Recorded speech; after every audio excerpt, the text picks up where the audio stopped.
Hello and welcome to Wise Women Wednesdays. My name is Jennifer Regular. I am a soul-centered empowerment coach at Lighting the Path and also your host of the show.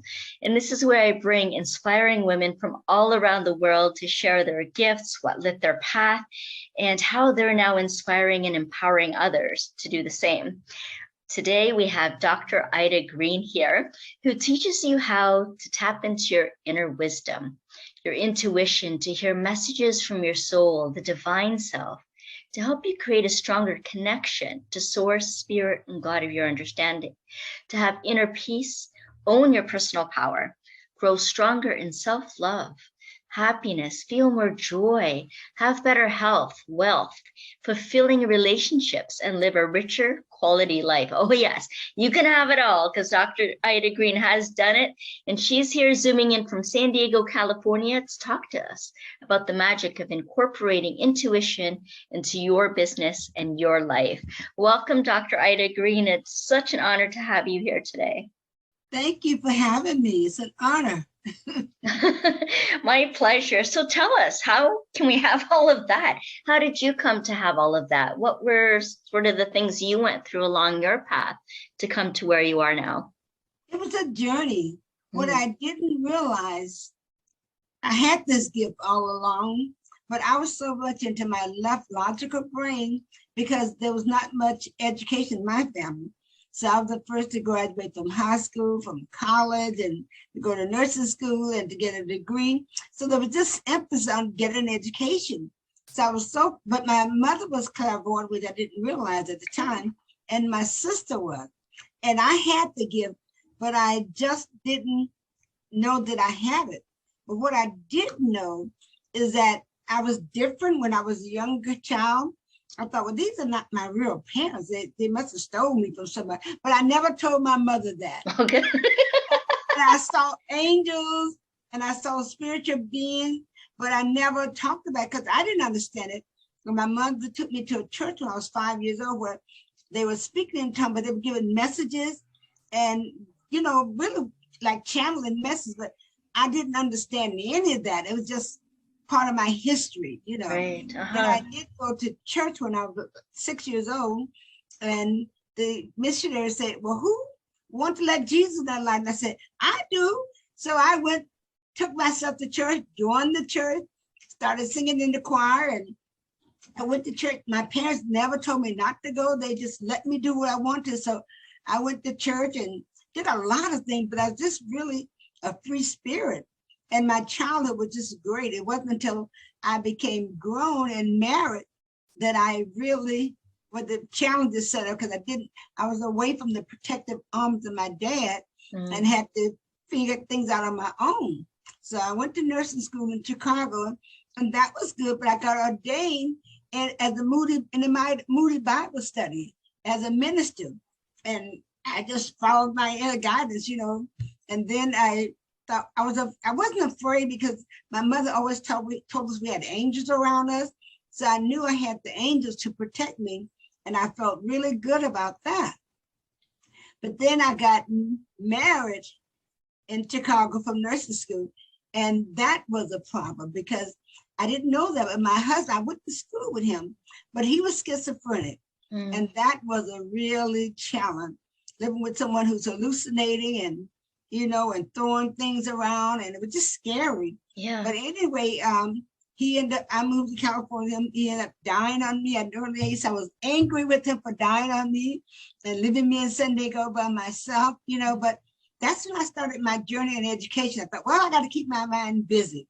So I started working on teaching and working on teaching credential and getting my bachelor's and my master's, and so and get my license in marriage and family therapy. I just started that education. So I was at San Diego State all the time. That was just my life because I had nothing else, no children, nothing else, just myself.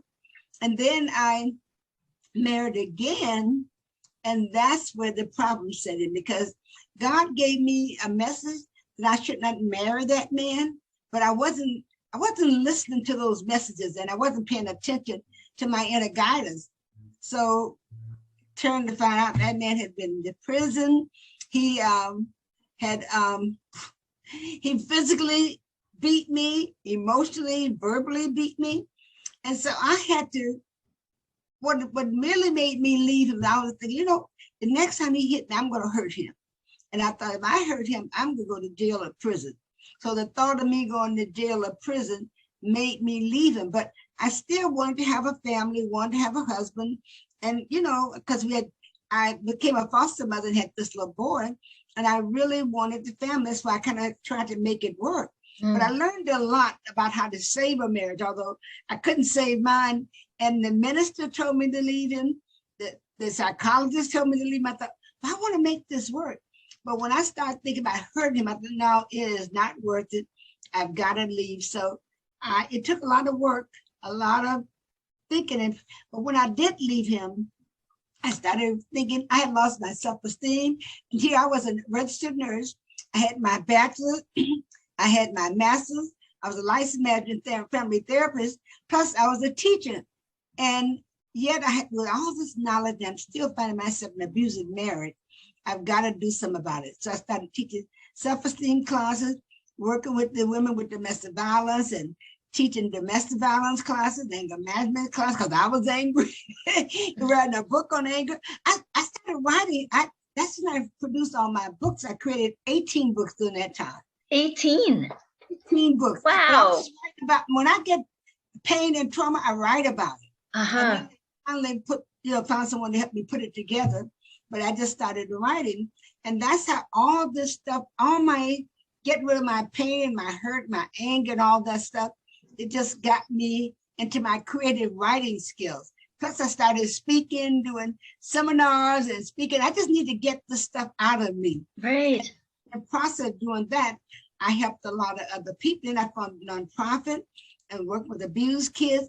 And this was a shift for me because the kids could see angels. And I had to figure out how to interpret the message to them that the angel was giving them. So I started dressing like an angel, teaching classes on angels, doing angel readings, and wrote a book on angels. I was just really into the angel stuff, and that was really, really powerful for me.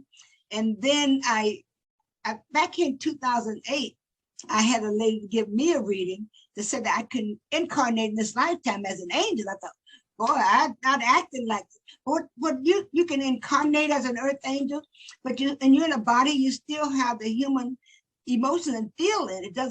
It makes it easy for you, but it doesn't discount you having anger and frustration and working through all those human emotions. So like everyone else, I had to figure out how to work through. So I turned my lemons into lemonade. I got on television, had a television book, wrote a book on loving yourself, and that was in Palm Desert. Then I got on San Diego, Channel 6 of San Diego, and wrote a book on how to be alone without feeling lonely because I didn't have a husband and was not ready to get one again. So it's just really a creative experience for me to expand and to grow.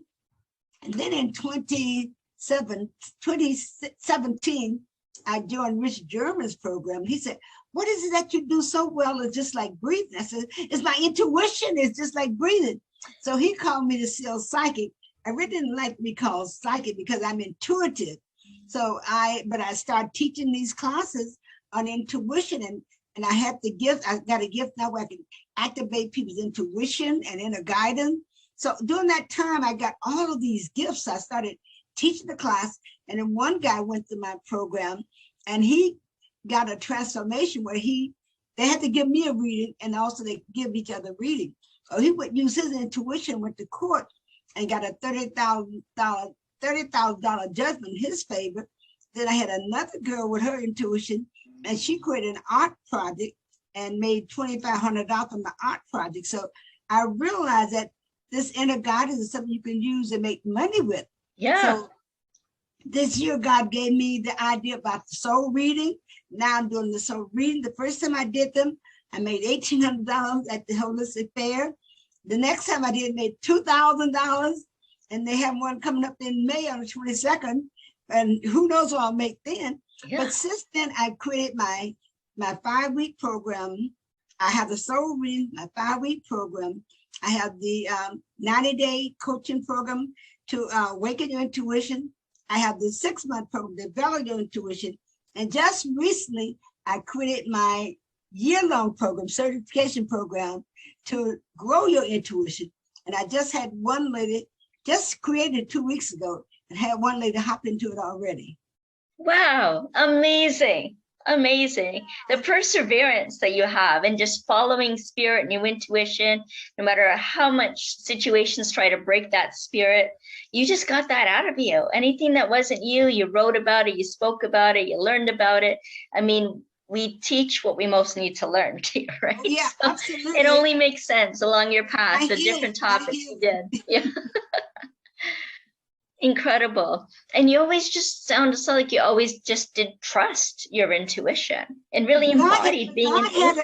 God had to work on me because he finally told me, in fact, I told him maybe about 30 years ago, you can use me in whatever way you want to, but my left brain still wanted to know. And he finally said, you know, I didn't tell Jesus, I'm not telling you. You either let me use you and allow me to use you or forget about it. I said, well, I want you to use me, so I'll just allow it to happen.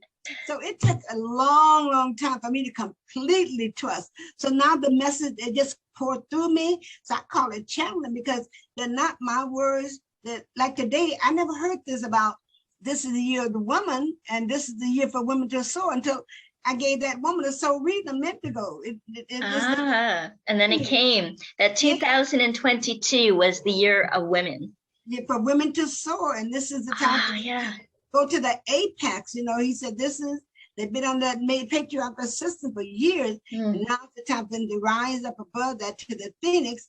And so now I'm going to start talking about this is the year of the phoenix for the women to rise to their greatest height. Yes. I heard that message. There's been talk more and more about the ascension process.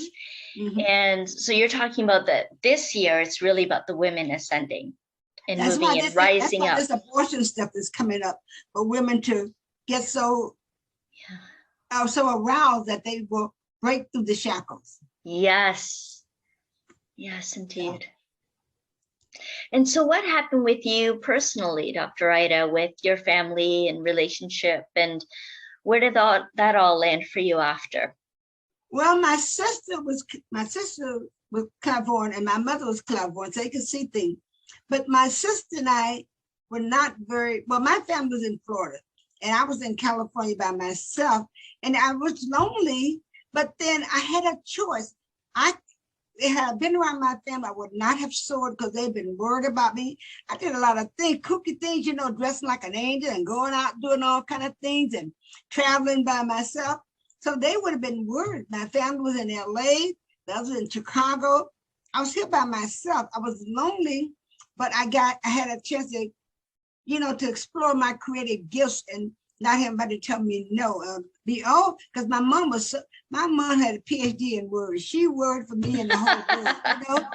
So she would have been telling me, oh, you can't do that. You shouldn't do that or whatever. You know, she just would have, I was doing so many risk-taking things that people would have been worried about me. And said, in fact, they, you know, still say people that tell strangers. I said, listen, I don't want to hear any word. Let me just go out here and try on my own. And if I fail, I fail. But I had to really isolate myself from some friends because they were very pessimistic, very negative, and into doom and gloom. And I was into positivity stuff, especially when I became a minister.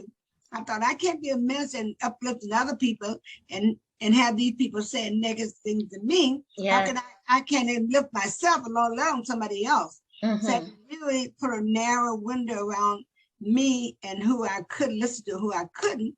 So I was pretty much in a cocoon by myself. I went to LA to see my family.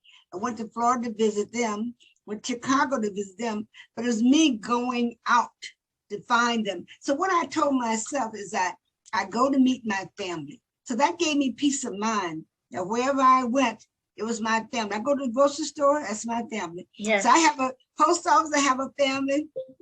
And all the stores I go to, I have my family. I meet my family where I go.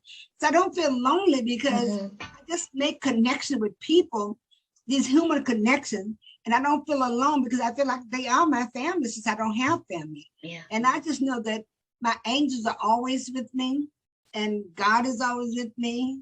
And Jesus is my healing. I use the healing name of Jesus when I do healing work. So I have family. I am my family, you know, so Yes. I'm not alone because my family is everywhere I go. All the people, like you're my family. Whoever I meet I go to meet my family. Yes, yes, yes. I So love that. I'm never alone and I'm never lonely because I'm always talking to my family member. Yes. You know, last week, God showed me a picture and I've never seen it before.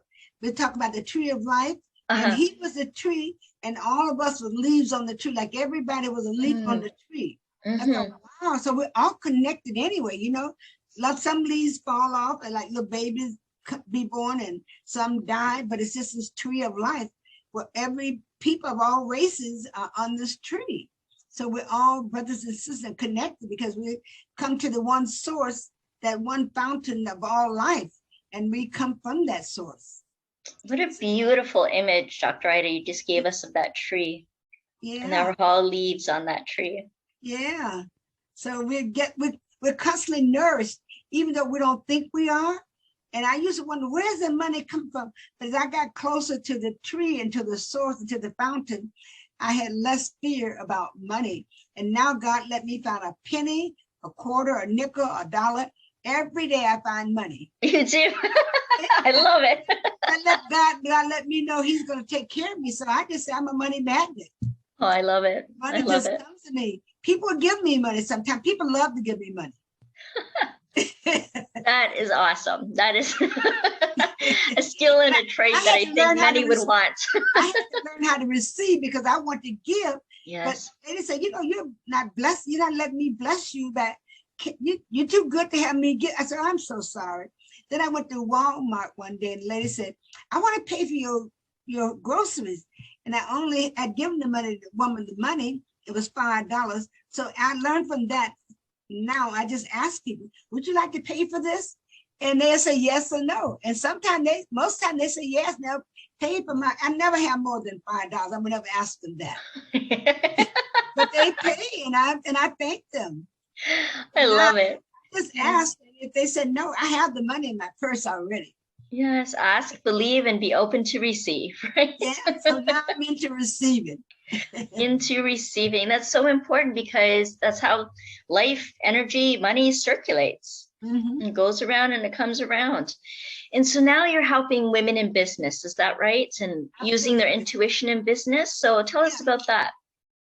Well, I see now why I'm doing that, because if this is the year of the ascension of the women, right, and women are to soar, then I want to empower them with this. When you got your intuition going, it's like the oil that smooths everything out. So you're just in the flow of all life and everything that's good and for your good.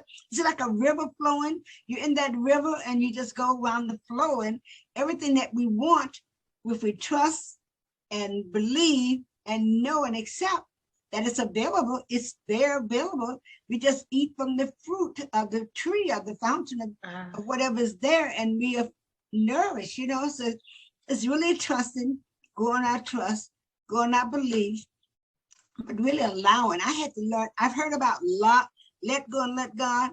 It took me a long time to completely 100% let go.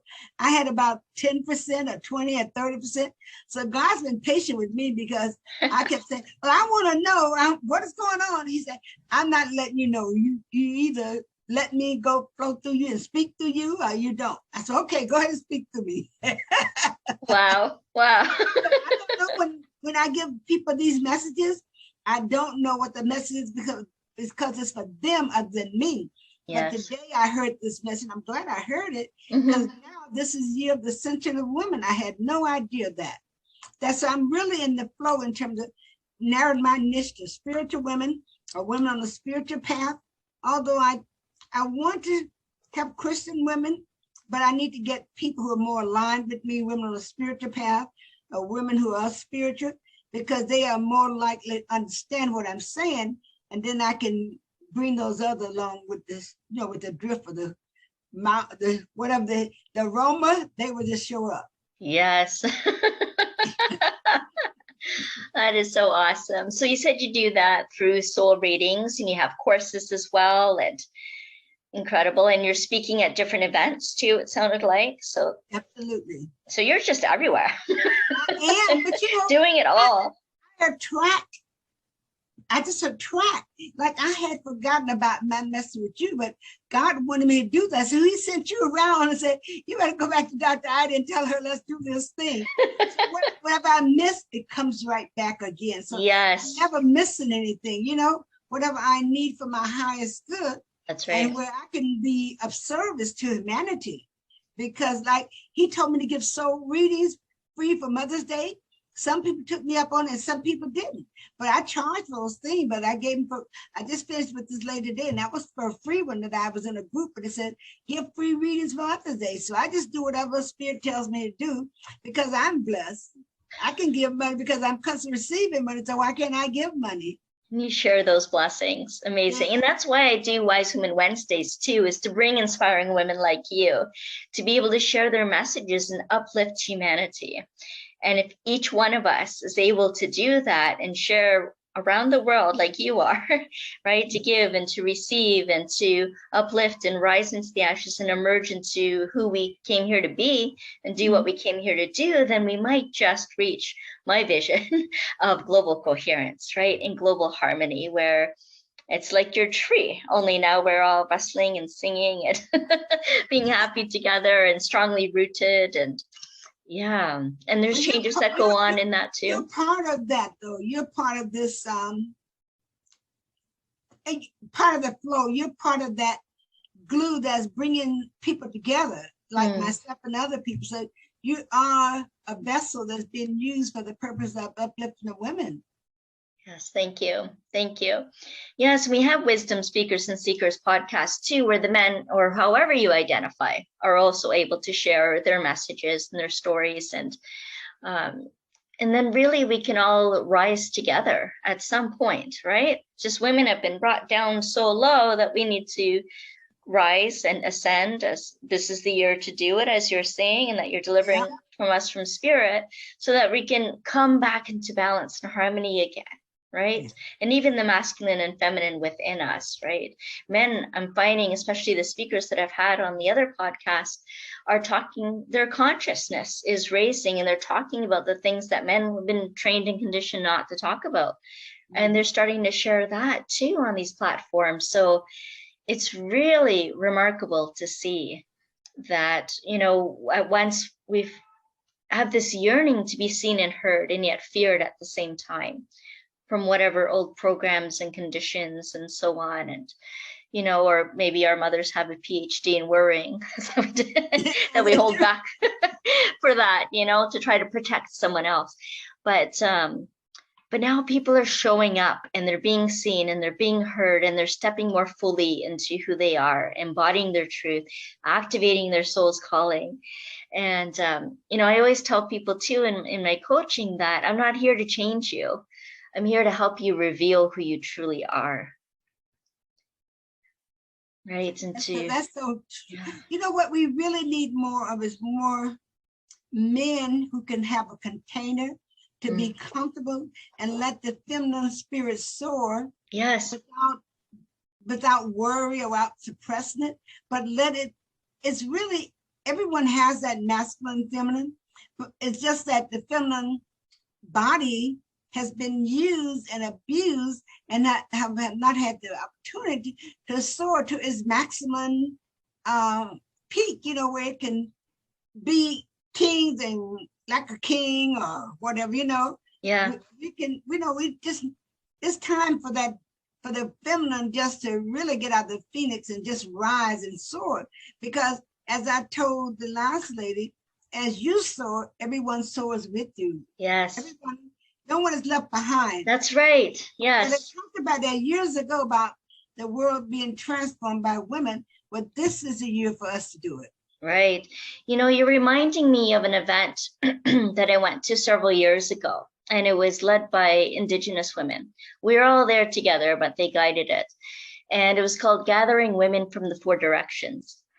And one of the things that struck me, and I'm thinking about it now again, is that there was a strong correlation at that time, and I believe it's still true, between the violence against women, domestic violence against women, and the earth, which is Mother Earth, right? Which is a feminine bodied planet.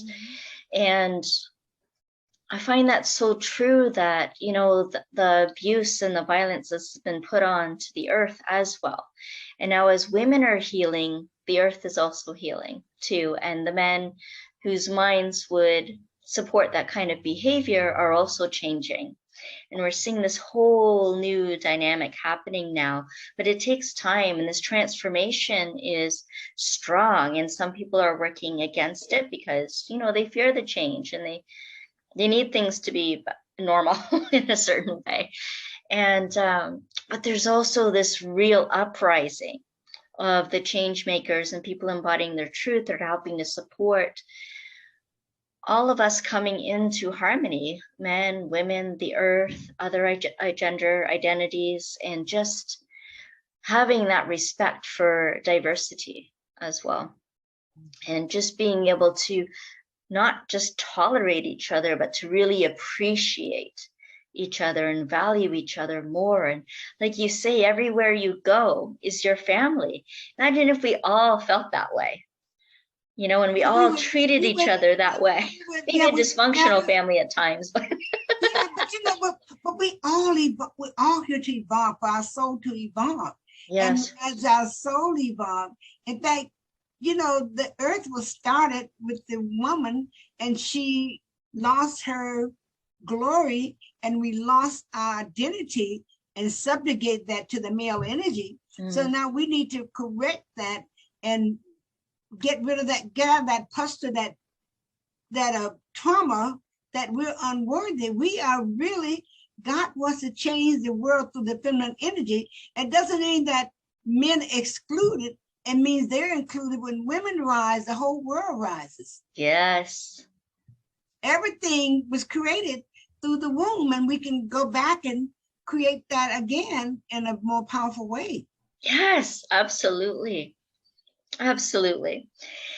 I so appreciate all of your upliftment and positivity and your energy and your passion, Dr. Ida. This has been such an amazing episode and interview and time together. And I know you have so much more to offer. And so how can people reach out for that, for what you offer, to find out more about you and all the different things that you do offer? What can they do for that? Okay.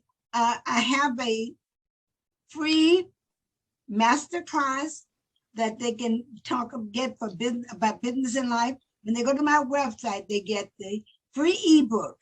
They get a VIP free report. They also get the masterclass the first Wednesday in the month. They get the webinar on sales, which is coming up this Thursday, the second Thursday in the month. So all of that they get when they go to www.askdrida.com. Perfect. askdrida.com. And they can also get an intuitive strategy session with me. And we can talk about what God is pouring for me that you need to hear. And I have this new thing called the soul reading, and they come from the records of life, the Akashic records. And those are messages that are channeled, that speaks right from your soul to you, to let you know where you are, what's blocking you, and what's your next step. I invite you to get your soul reading. Wonderful. Thank you so much, Dr. Ida. And we'll have those links in the show notes for everyone to access as well. Do you have any final words of wisdom to be shared today, right now? Yeah, soul is telling me to trust, release, let go, allow spirit to take over, rest in the bosom and the arms of source, and allow it nourish and take care of you. It wants to take care of you. It's waiting to bring you into its bosom so you can rest in peace. Oh, thank you so very much for that message.